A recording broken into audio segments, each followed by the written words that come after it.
बिस्मिल्लाहिर्रहमानिर्रहीम अस्सलातु वस्सलाम अलैका या सय्यदी या रसूल अल्लाह अस्सलातु वस्सलाम अलैका या सय्यदी या हबीब अल्लाह। तमाम सुनने वालों को मेरा सलाम। मैं हूं राना नाज़ीम। आज की बड़ी डेवलपमेंट, बहुत ही बड़ी डेवलपमेंट यह है कि जो बात मैं सबसे पहले कहा करता था कि तहरीके इस्तेहकाम पाकिस्तान और नून लीग दोनों बहुत जल्द एक पेज पर हो जाएंगे और आखिरकार वो चीजें सामने आना शुरू हो गई हैं। ओन चौधरी जिस वक्त मियां नवाज शरीफ को रिसीव करने गया तो उस वक्त तहरीके इस्तेहकाम पाकिस्तान की तरफ से यह बात की गई कि जनाब वो तो अपने जाती तल्लक से गया था और जहाज भी जो था वो छोटा हेलीकॉप्टर या छोटा जहाज वो कहा गया जनाब वो तो किराए पे दे रहे हैं। आप कोई बात मानने वाली नहीं थी, जबकि जहांगीर तरीन भी किराए पे देते होंगे। तो उसी वक्त ये चीज वाजे हो गई थी, जिसके बाद अब ये चीजें आहिस्ता आहिस्ता खुलकर सामने आना शुरू हो गई हैं और मुस्लिम लीग नून ने इस्तेहकाम पाकिस्तान पार्टी के साथ बाकायदा सीट एडजस्टमेंट के लिए पहला राउंड खेल लिया।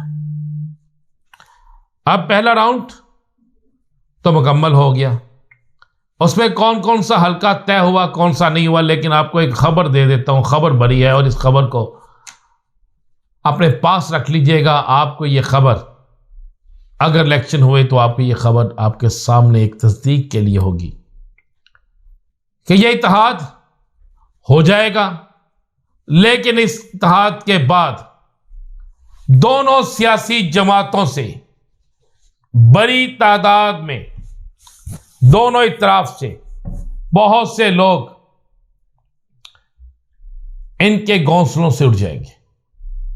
बहुत से परिंदे इनके घोंसलों से सियासी परिंदे उड़ जाएंगे, क्योंकि नून लीग किसी सूरत में ज्यादा सीटें इन्हें नहीं दे सकती। ये किसी सूरत में कम सीटें लेने के लिए तैयार नहीं है।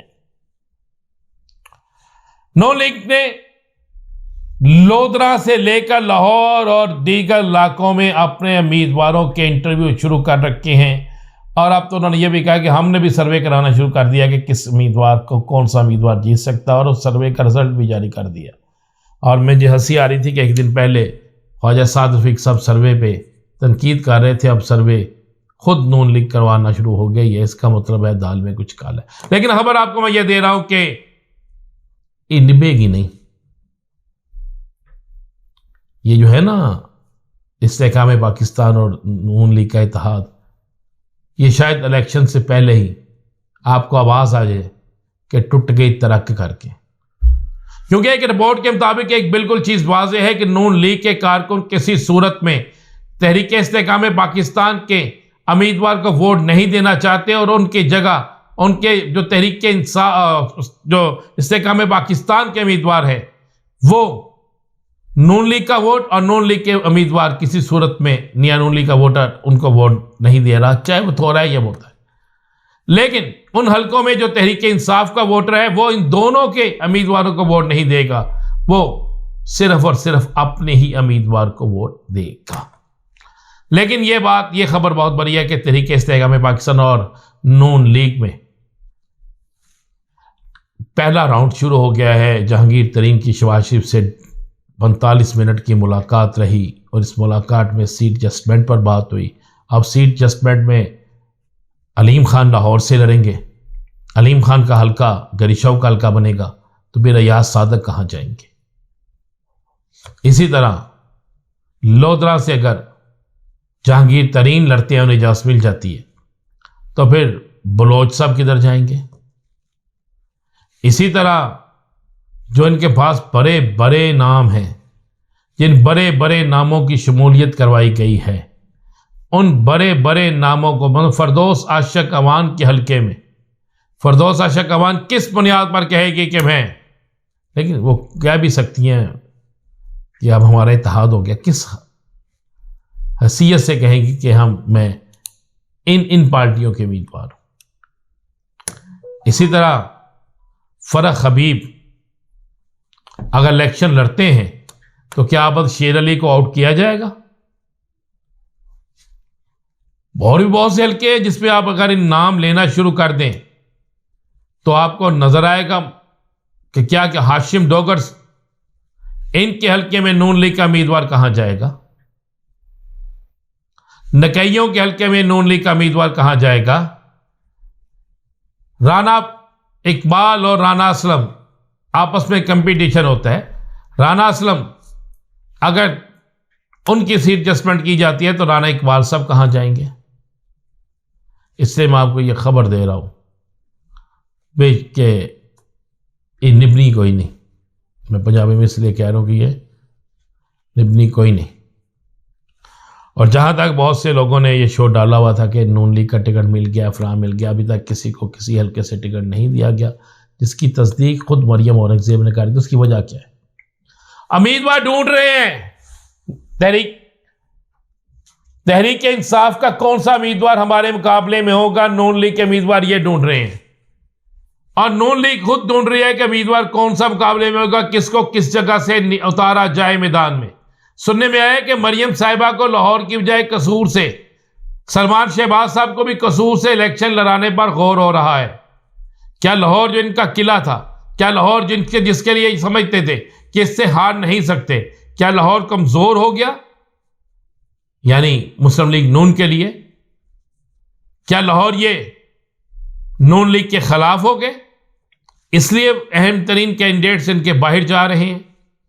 ये सारी चीजें जो है ना आहिस्ता आहिस्ता सामने आना शुरू हो जाएंगी, आ भी रही हैं।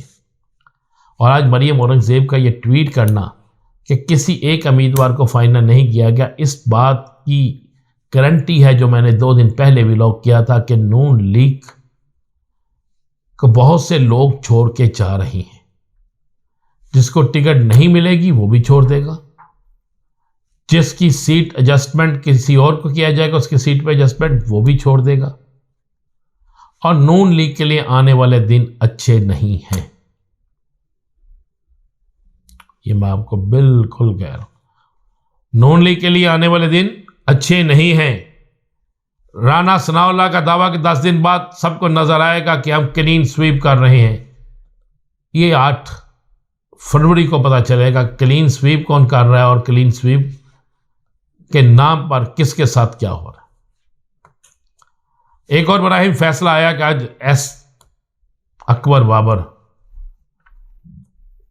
जो पीटीआई का पुराना रहनुमा जिसे कहा जाता है, आज उसकी दरखास्त मुस्तरद होगी कि इंट्रा पार्टी इलेक्शन दोबारा कराए जाए। समाअत के लिए दरखास्त रख ली गई है, लेकिन यह दरखास्त मुस्तरद हो गई है कि दोबारा इलेक्शन कराया जाए। और वहां पर इलेक्शन कमीशन के एक मेंबर्स के जो सवालात थे इनसे पूछे गए और जो गुफ्तगू हुई उसके बाद ये बिल्कुल वाज़ेह हो रहा है कि बल्ले का निशान कायम रहेगा।